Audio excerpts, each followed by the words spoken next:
Prince Harry and his wife Meghan are in Whistler this week. He and the Duchess of Sussex are promoting next year's Invictus Games, which will be the first to include winter sports. The last time the Games were held in Canada was in Toronto in 2017. We all remember that. For more on this, we're joined live by CTV royal commentator Afia Hagan. Afia, it's great to see you again. Thanks so much for joining us.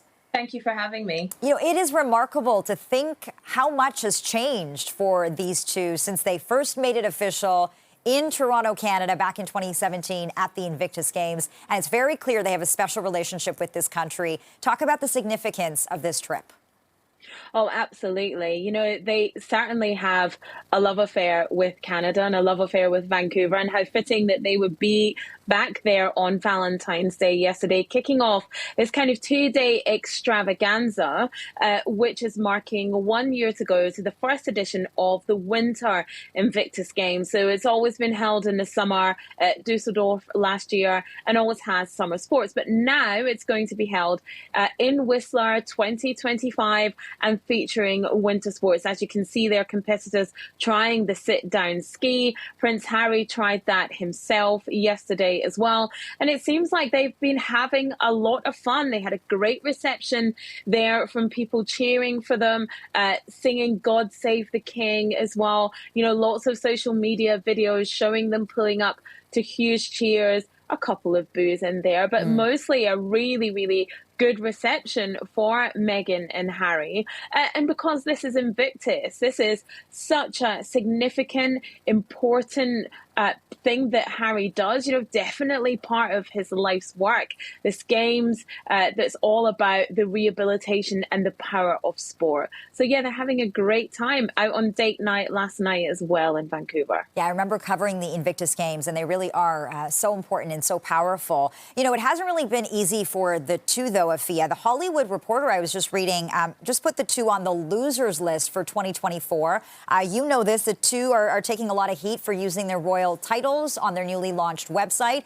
So this trip, is it a chance for them to get away from all the negativity, or is this a good PR opportunity as well?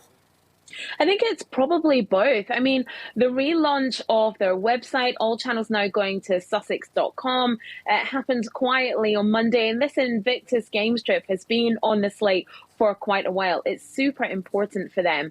And of course, you had the announcement that Meghan will be taking Archetypes to a new podcast hosting site as well. You know, and all these are timed announcements. They all come out when they're supposed to come out. And then they have this great PR of being at Invictus. No matter what has happened earlier on in the week, Invictus will always attract positivity. So it's a good PR move for them, but it's also great for them to be seen out and about on manoeuvres, as it were, doing their life's work. Now it's about what they're doing going forward. So philanthropy, you know, the podcast that has been announced. Invictus Games is a huge part of that philanthropy. So the launching of the website, this is the work we have going forward. It all fits in for them, and it all is good PR for them. They seem to be doing something, which is what they want more than anything. What content are they putting out? They had a camera crew with them there in Whistler. I'm sure that'll be for another series of the Invictus Games documentary. So yes, this is all about what they are doing going forward. Okay, very quickly, as the King continues his cancer treatment, Afia, we know the Prince made headlines for returning to the UK to visit his father. Has public opinion around the Prince shifted in the UK since? I don't think so. I think what we have now is people who love Prince Harry, still love Prince Harry. People who dislike Prince Harry still dislike Prince Harry. I think those gulfs are probably wider than they have ever been. But what we have seen is a real boost in popularity for King Charles III. His poll numbers are certainly up, a huge outpouring of sympathy for him with this cancer diagnosis. Wow, that's very interesting. CTV royal commentator Afia Hagan, we so appreciate this conversation and your expertise as always.